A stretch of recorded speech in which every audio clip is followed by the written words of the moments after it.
slammed, and every other kind of slam you can name in the English dictionary. So they close the thing on Strowman. The garbage truck closes up. The fans are chanting, "That is murder."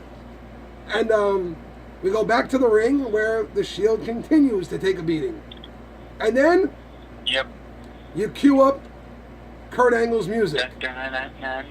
Angle comes out.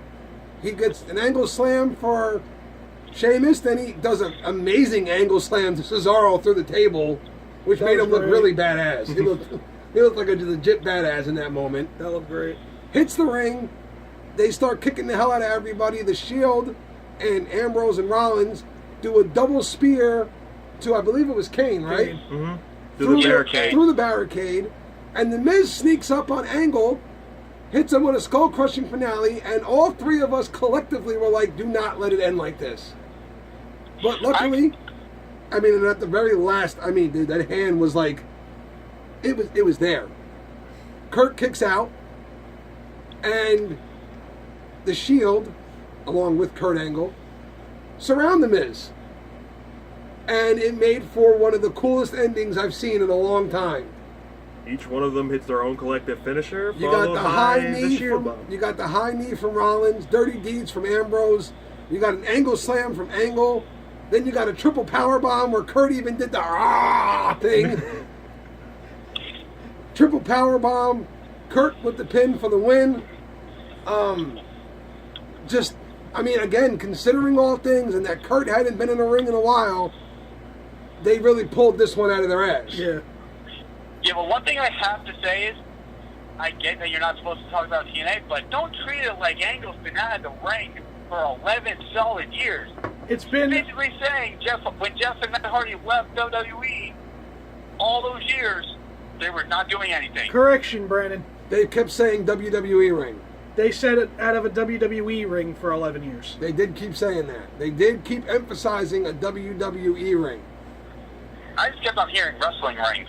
Well, they kept saying WWE ring. That he hasn't been in a ring in a while, WWE ring. So overall, again, what do you guys give the whole pay-per-view as a whole? Last 10. Amazing. Overall, man, I don't. You know what? You guys go first. I'm still. Overall, I give the pay-per-view. No, well, we got to do this match first. Huh? You got to do a grade for that match first. Oh, for that match? Yeah. Overall, also A-. Just for the fact of, like what Joey said, that 15-minute long waiting period of the Shield just getting knocked around.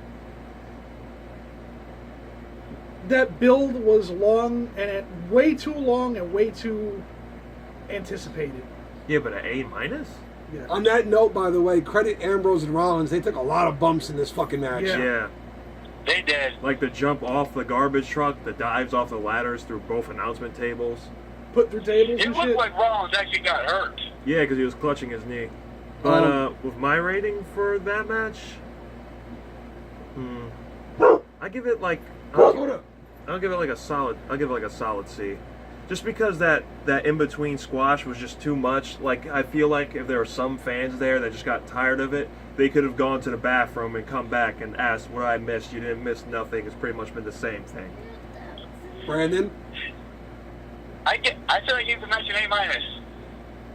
Yeah, I'm going to have to... A-, borderline B+. No, I'm going to have to agree with Ulyss on this one. And I'm going to go more of like the C, maybe a C+ road. Again, like he said, that 20-minute period, you could have walked your dog, gotten a biscuit, had a quickie with your girlfriend, come back and said, "What did I miss?" And everybody would be like, "Nothing." Still the same thing going on. And again, maybe I'm a little victim of nostalgia here.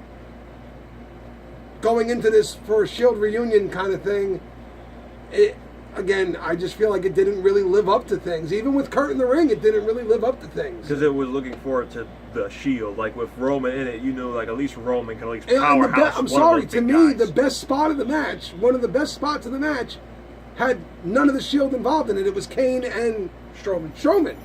It was true. So I'm going to go C, maybe a C+ at best. And that kind of sums up how I feel about the whole pay-per-view. But I'll let you guys go ahead. Brandon, what'd you give the pay-per-view? What I give the pay-per-view, I would have to give it a B because of the fact that it was only the third to last match, which was Thousand Balor, which was great, and it was the last match that like really set the tone for the whole pay-per-view, but also the Mickie James and Alexa Bliss match and Asuka and Emma. Like those were my 4 favorite matches. Okay. Like those like kind of saved the pay-per-view in whole. Right. Given the other crap that we had on it. I give it a solid C. No plus, no minus, just C. Gillis? I gotta say, like maybe like C minus, just for the fact that there were great matches in here, but you can't give it a good grade just because of a bunch of good matches in there. Yeah. Like Let me go on my rant here, if you will. Can I You go ready? for like a little bit longer? Go ahead. Like Asuka and Emma was a great start. It wasn't like, oh my god, this match. It was like as you could expect for Asuka's debut. So it was good. Then you followed up with the cruiserweight match that you feel like. Stretch for my rant. Oh my god. Then you followed with the cruiserweight match that, quite frankly, we thought kind of deserved to be on the pre-show. Then after that, we went to fucking Elias, which nobody wanted to see. Then, again, you went into the women's match for the title, which ended up being really good. So that was great. It blew my expectations, which I kind of like to watch wrestling for. My god, look at this shit. But that match that I good, it had actually got you to feel something for the women's title match, followed by, I think, Elias again. Then had the cruiserweight title, I think, which was good, but it had a cold ending, which I don't like. It felt like a real felt like Dakota! felt like a real anticlimactic ending. And then basically went into Finn Balor and AJ, which is the best match of the night. No complaints whatsoever, but went into that. Then it went down again with a match that honestly, I believe, took time away from what could have been the best match of the night and probably one of the best matches we'll get for the last few months of the year. Then followed by a main event which had a lot of good spots, but a very boring time period in the middle. Great ending and all, but I say C minus for some of the good matches you had, but a lot of bad spots that you had for most of the pay-per-view. Literally, 10 minutes of it was fantastic.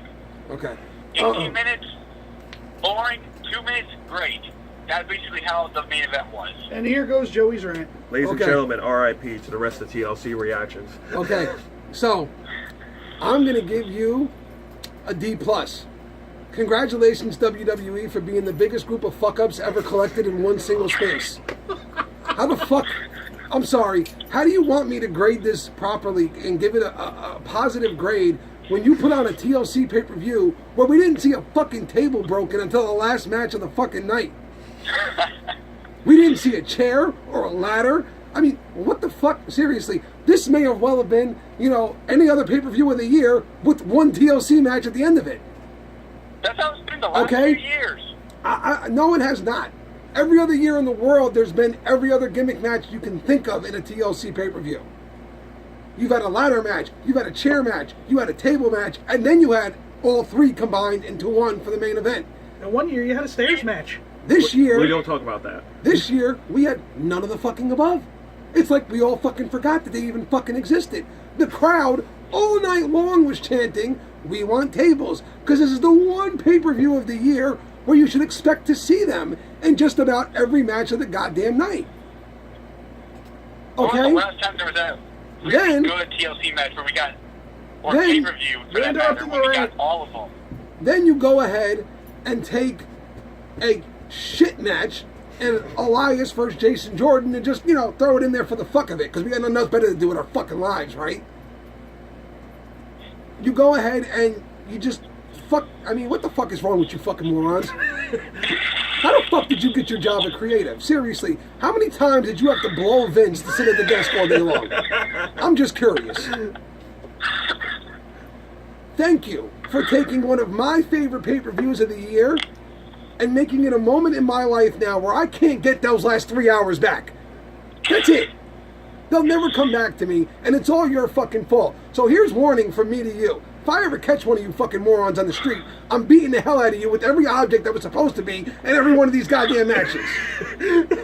So with that said, thank you for joining us. We hope you enjoyed this. Subscribe to the TLC show. Grab sure. Inside the Ropes. Make sure if you like Inside the Ropes, if you enjoy what we do here, like, subscribe, hit the little fucking bell thing, and do me a favor, go out there and support Correa IOTVA, go out there and support Outlaw Morgan, Bloodstained Lane, Julius from Ring IQ. Go check them all out. They're fucking amazing. Outlaw's a little, whatever, but he's still funny as shit no matter what. Thank you. And again, WWE, I fucking hate you for what you did to me tonight. And if I ever get the opportunity to, I'm shoving my foot so far up your ass, you're going to have my fucking toenails for your teeth next year. Oh my God. Hey, Joe, you want to see something?